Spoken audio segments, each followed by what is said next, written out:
Praise lord. ఒక సామెత నేర్చుకుందామా? సామెతల గ్రంథం 20వ అధ్యాయం 5వ వచనం. నరుని హృదయంలోని ఆలోచన లోతు నీళ్ల వంటిది. వివేకము గలవాడు దానిని పైకి చేదుకొనును. పైకి చాలామంది కనబడినట్లుగా లోపల అలా ఉండరు. లోపల ఉన్నట్లుగా కూడా పైనుండరు. నటిస్తా ఉంటారు. నటభైరవులుంటారు. లోపల ఒకటి పెట్టుకొని పైకొకలా ఉంటారు. పైకొకలాగుండి లోపల ఒకలాగుంటారు. లోపల చాలా దుఃఖం ఉంటది. కానీ ఎవరేమనుకుంటారా అని పైకి నవ్వుతూ బ్రతికేస్తూ ఉంటారు. అందరి ముందుకొచ్చినప్పుడు వాళ్ళ బాధలు ఎవరికీ తెలియకూడదు. వాళ్ళ కష్టం ఎవరికీ తెలియకూడదు అని చెప్పి పైన మరి మేకపోతు గాంభీర్యాన్ని చాలామంది ప్రదర్శిస్తారు. కొంతమంది లోపల కుళ్ళు పెట్టుకొని పైకి చాలా బాగా పలకరిస్తా ఉంటారు. పైకి చాలా చక్కగా మర్యాదస్తులుగా జీవిస్తా ఉంటారు.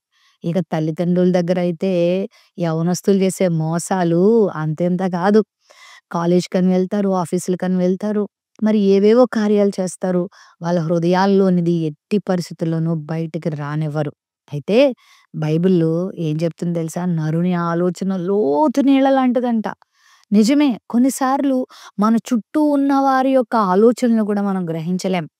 ఎందుకంటే అంత చక్కగా ప్రవర్తిస్తా ఉంటారు. అంత చక్కగా అభినయిస్తూ ఉంటారు. అంత చక్కగా నటించేస్తూ ఉంటారు. అయితే వివేకం కలిగిన వారు ఆ ఆలోచనల్ని పైకి చేదుకోగలుగుతారంట. అంటే ఏ వివేచన ఇది? నీకు ఆత్మ సంబంధమైన వివేచన ఉంటే, నీ గురించి ఎదుటివారు ఎలా ఆలోచనలు పడుతున్నారు? నిన్నెలా మోసం చేయాలనుకుంటున్నారు? నీ గురించి ఎలాంటి కుట్రలు పన్నుతున్నారు? లేదా నీ గురించి ఎలాంటి మంచిని ఆలోచిస్తున్నారు? నీ గురించి వాళ్ళు ఏ విధమైనటువంటి మంచి తలంపులు కలిగున్నారో నీకు అర్థమైపోతది. నువ్వు అపార్థం చేసుకోవు. అలా అని ఆ అజ్ఞానంలోను కూడా పడిపోవు. కాబట్టి దేవుని వివేకమును కోరుకుంటే ఎదుటి వ్యక్తుల యొక్క ఆలోచనలను కూడా నువ్వు చేదుకోగలుగుతావు. గుర్తించగలుగుతావు. ఈ రోజుల్లో చాలామంది తల్లిదండ్రులకి వాళ్ళ పిల్లల యొక్క ఆలోచనలు అర్థం కావట్లేదు.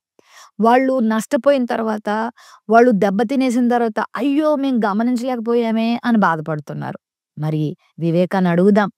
మనతో ఉన్నవారు ఎలా ప్రవర్తిస్తున్నారో, మన పిల్లల ప్రవర్తన, మన స్నేహితులు, మన కొలీగ్స్, మనతో ఉన్నవారు ఎలాంటి వారో, వాళ్ళ ఆలోచన విధానం ఏంటో, మనము వారి మాటల ద్వారా, వారి పనుల ద్వారా, వారి క్రియల ద్వారా, వారి నడవడిక ద్వారా గుర్తుపట్టాలి.